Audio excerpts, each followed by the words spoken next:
what sort of civilization poisons its children?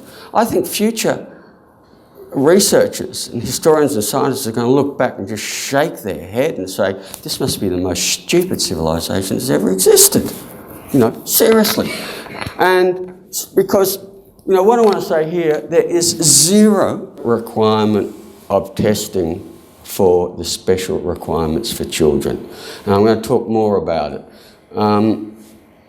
You know, basically, when they, you know, the animal testing they actually use adolescent animals. But what we know now is that the key developmental periods for humans as a fetus, as you know, particularly as newborns, but growing children, and then another really key development time for us as humans is when we go through puberty. That's when another lot of hormones are coming on.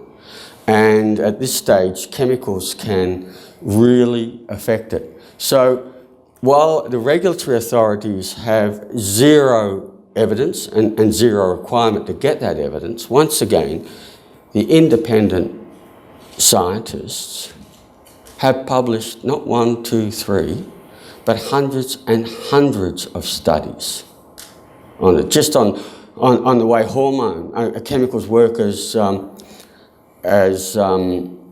damaging the hormones. There's over 600 published studies. I'm not talking about the odd one here and there, you know.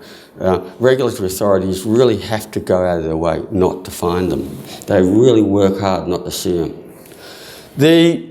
But what I'd like to point out here is that what these studies show is that the smallest amount of some of these chemicals can be harmful. Particularly,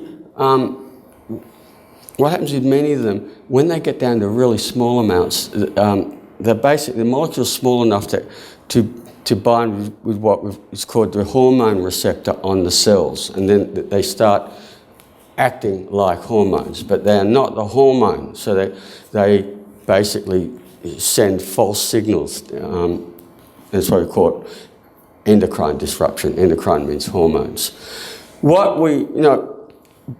For instance, when a fetus is developing, small amounts of hormones basically go and trigger the genes to start saying, oh look, now's the time to have fingers, now's the time to have arms, now's the time to build a reproductive system, now's the time to build a brain, now's the time to build eyes. And those signals are really sensitive. They are parts per trillion.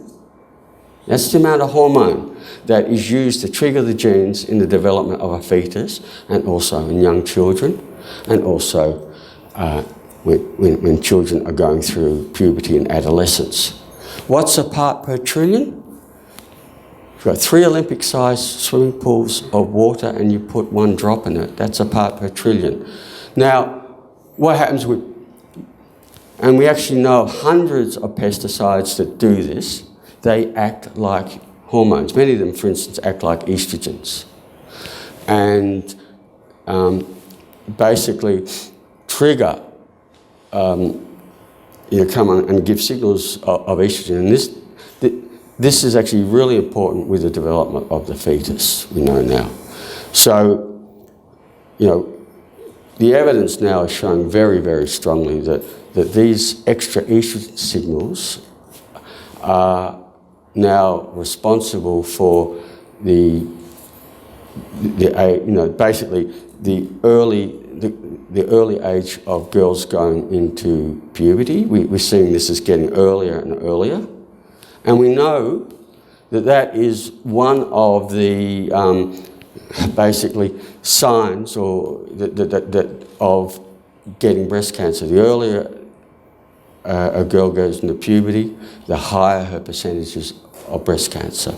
But we also know now that how important these signals are in terms of giving a whole range of the diseases of the sexual tissues, and I'll talk more about it. There's other types of hormones that actually set off and delay or disrupt other developmental events.